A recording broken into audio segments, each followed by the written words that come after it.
ಅದು ಈಗ ಜೂನ್ನಲ್ಲಿ ಮಳೆ ಬರಲಿಲ್ಲ, ಈಗ ಜುಲೈನಲ್ಲಿ ಎಷ್ಟು ದಿವಸ ಮಳೆ ಬರಲಿಲ್ಲ, ಎಷ್ಟು ದಿವಸ ಮಳೆ ಬರಲಿಲ್ಲ ಅನ್ನೋ ಲೆಕ್ಕ, ಕ್ರಾಪ್ ಲಾಸ್ ಲೆಕ್ಕ ಇದೆಲ್ಲ, ಆಮೇಲೆ ನೀರಿನ ಮಟ್ಟ, ಇದನ್ನೆಲ್ಲ ನಾವು ಲೆಕ್ಕ ಹಾಕ್ತೀವಿ. ಲೆಕ್ಕ ಹಾಕಿ ಇಂಥ ತಾಲೂಕು ಅಥವಾ ಇಂಥ ಜಿಲ್ಲೆ we declare it as a drought affected area, ಅದನ್ನು ಮಾಡ್ತೀವಿ. ಅಲ್ಲ, ಈಗ ನಾವೆಲ್ಲ ಮಾನಿಟರ್ ಮಾಡ್ತಾ ಇದ್ದೀವಿ, ರೆಗ್ಯುಲರ್ಲಿ ವಿ ಆರ್ ಮಾನಿಟ್ರಿಂಗ್. ನಮಗೆ ಅದು ಆ ಪೀರಿಯಡ್ ಅವ್ರು ಏನು ಕೊಟ್ಟಿದ್ದಾರೆ ಅದು ಫಿಟ್ ಇನ್ ಆದರೆ ನಾವು ಅದನ್ನು ಡಿಕ್ಲೇರ್.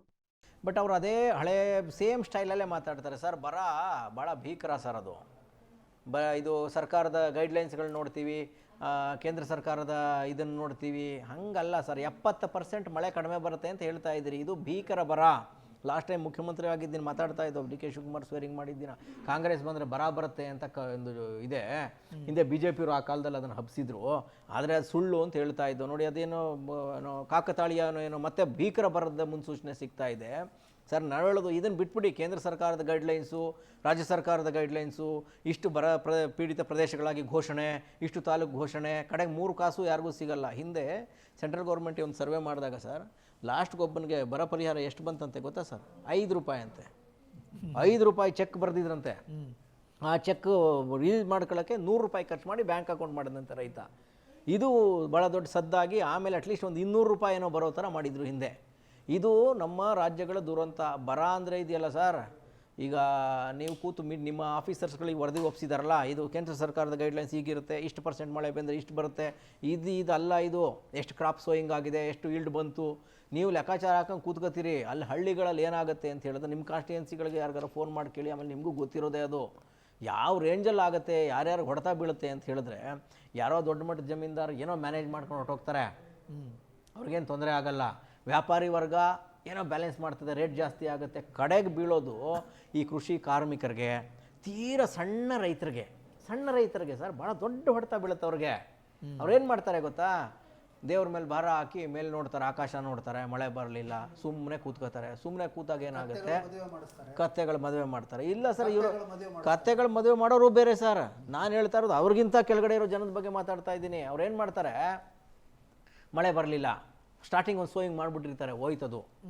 ಬೀಜ ತಗೊಂಬಂದಿದ್ರು, ಗೊಬ್ಬರ ತಗೊಂಬಂದಿದ್ರು, ಅದು ಹೋಯ್ತು. ಮಳೆ ಬರಲಿಲ್ಲ, ಹೋಯ್ತು. ಸುಮ್ಮನೆ ಕೂತ್ಕೋತಾರೆ. ಟೈಮ್ ಏನು ಮಾಡೋದು ನಿಧಾನಕ್ಕೆ ಏನೋ ಒಂದು ಮಾರ್ತಾರೆ ಮನೆಯದು.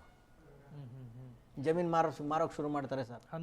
ಅವರಲ್ಲಿ ಯಾರೋ ಒಬ್ಬ ಯಜಮಾನ ಕೊಂಡ್ಕೋತಾನೆ, ಒಂದು ಅರ್ಧ ಎಕರೆ ಜಮೀನು ಮಾರ್ತಾನೆ.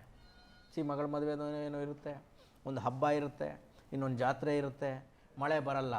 ಆಮೇಲೆ ದಿನನಿತ್ಯ ಬೇಕಲ್ಲ, ಇವತ್ತಿನ ದರ ಏರಿಕೆ ಸಂದರ್ಭದಲ್ಲಿ ಇಷ್ಟು ಬೆಲೆ ಏರಿಕೆ ಮಾಡಿ ಕೂರಿಸಿದ್ದೀವಲ್ವ, ಜೀವನ ನಡಿಬೇಕಲ್ಲ, ಕೂಲಿನೂ ಸಿಗಲ್ಲ. ಮಳೆ ಬರದೇ ಇದ್ರೆ ಏನಾಗುತ್ತೆ, ಕೂಲಿಗಳು ಸಿಗಲ್ಲ, ಕೆಲಸ ಸಿಗಲ್ಲ. ಅದಕ್ಕೆ ಇದೆಲ್ಲ ಬಿಟ್ಟು ಕಂದಾಯ ಮಂತ್ರಿಗಳೇ, ಮುಖ್ಯಮಂತ್ರಿಗಳ ಜೊತೆ ಕೂತ್ಕೊಳ್ಳಿ.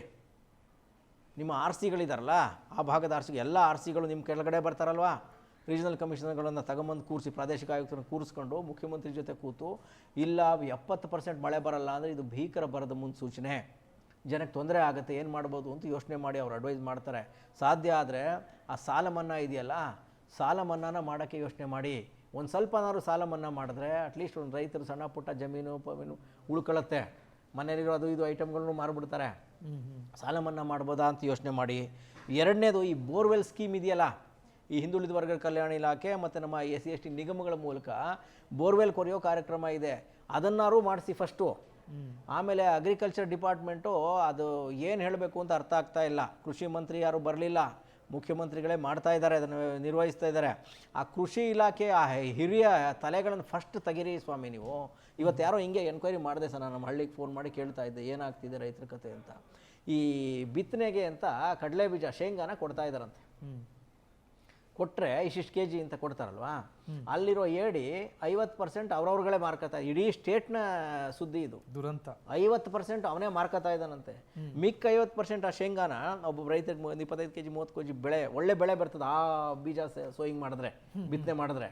ಅದನ್ನು ರಾಜಕೀಯ ಪುಡಾರಿಗಳಿಗೆ, MLA ಚೇಲಾಗೆ ಒಂದು 10 ಜನಕ್ಕೆ ಕೊಡೋದು, ಮಿಕ್ಕೋರು ಇನ್ನೊಬ್ಬ ಯಾರೋ ಲೀಡರ್ಗೆ 10 ಕೊಡೋದು, ಅಥವಾ ಇವನು ಬೇನಾಮಿ ಇನ್ನೋ ಯಾರಿಗೂ ಕೊಡೋದು, ಇವನ ಯಾರೋ ಚೇಲಾಗಳಿಗೆ, ಇವನಿಗೆ ಏನೋ ಚಿಲ್ಲರೆ ಕೆಲಸ ಮಾಡೋರಿಗೆ ಮಿಕ್ಕಿದ್ದನ್ನು ಮಾರ್ಕೊಳ್ಳೋದು. ಈ ಕೆಲಸ ಮಾಡ್ತಾ ಇದ್ದಾರಂತೆ. ಯಾರಿಗೂ ರೈತರಿಗೆ ಸಿಗ್ತಾ ಇಲ್ವಂತೆ.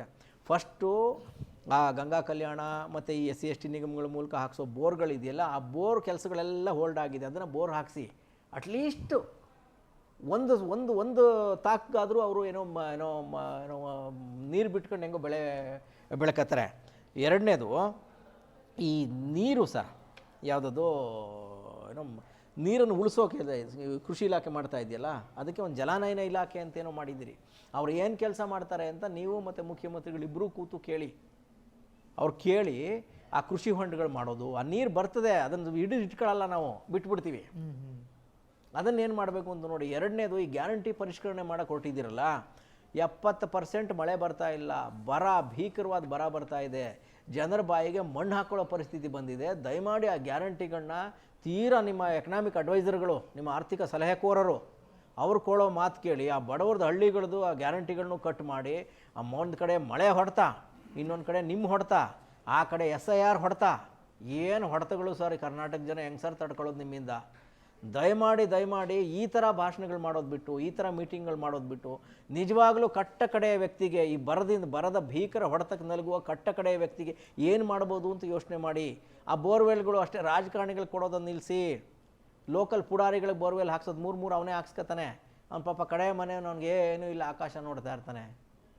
ಅವ್ನು ನಿಮ್ಮ ಜೊತೆಗೆ ಬರೋದೇ ಇಲ್ಲ, ನೀವು ಮೇನ್ ಸ್ಟ್ರೀಮಿಗೆ ಬರೋದೇ ಇಲ್ಲ. ಹಾಗಾಗಿ ಆ ಸ್ಕೀಮ್ಗಳೇನಿದೆ, ಗ್ಯಾರಂಟಿಗಳನ್ನ ಕತ್ರಿ ಹಾಕೋಕೆ ನಿಂತಿದ್ದಿರಲ್ಲ, ಹಳ್ಳಿಗಳ ಕಡೆ ಸ್ವಲ್ಪ ಕತ್ರಿ ಕಡಿಮೆ ಮಾಡಿ ಸರ್. ನಿಮ್ಮ ಶಾರ್ಪ್ ಕತ್ರಿ, ನಿಮ್ಮ ಎಕನಾಮಿಕ್ ಸಲಹೆಕೋರರು ಅವ್ರು ಕೊಡೋ ಕತ್ರಿ ಇದೆಯಲ್ಲ, ನಮ್ಮ ಜನರ ಕುತ್ತಿಗೆ ಕುಯ್ತಾ ಇದೆ ಸರ್, ಕುಯ್ದು ಬಿಡ್ತದದು. ಆಯ್ತು, ಇದೊಂದು ವರ್ಷನಾರು ಪರಿಷ್ಕರಣೆ ತಡ್ಕೊಳ್ಳಿ, ಹೋಗಲಿ, ನಾವು ತಡ್ಕೊತೀವಲ್ಲ. ಹಾಗಾಗಿ ಆ ಗ್ಯಾರಂಟಿಗಳನ್ನ ಹಳ್ಳಿ ಕಡೆ ಕತ್ರಿ ಹಾಕೋದನ್ನು ಸ್ವಲ್ಪ ಅವಾಯ್ಡ್ ಮಾಡಿ. ಎರಡನೇದು ಆ ಸ್ಕೀಮ್ಗಳಿದೆಯಲ್ಲ, ನೀರಾವರಿ ಸ್ಕೀಮು, ಅದನ್ನೆಲ್ಲ ಇಂಪ್ಲಿಮೆಂಟ್ ಮಾಡೋಕ್ಕೆ ಗಮನ ಹರಿಸಿ. ಮಿಕ್ಕಿದ್ದು ಇನ್ನೇನು ಮಾಡೋಕ್ಕಾಗಲ್ಲ, ನಮ್ಮ ದೇವ್ರಿಗೆ ಬಿಟ್ಟಿದ್ದಷ್ಟೇ. ನಮ್ಮ ರೈತರು ಇನ್ನೇನಿಲ್ಲ, ದೇವ್ರ ಕಡೆ ನೋಡಿ ಅವ್ನ ಕಷ್ಟ ಅವ್ನು ಅನುಭವಿಸ್ಕೊಂಡು ಅರ್ಧ ವಯಸ್ಸಿಗೆ ಸತ್ತೋಗ್ತಾ ಇದ್ದಾರೆ ಜನ. ದಯಮಾಡಿ ಸರ್, ಬೇರೆ ಇದನ್ನು ಬೇರೆ ಆ್ಯಂಗಲಲ್ಲಿ ಯೋಚನೆ ಮಾಡೋಕ್ಕೆ ಶುರು ಮಾಡಿ ಸರ್.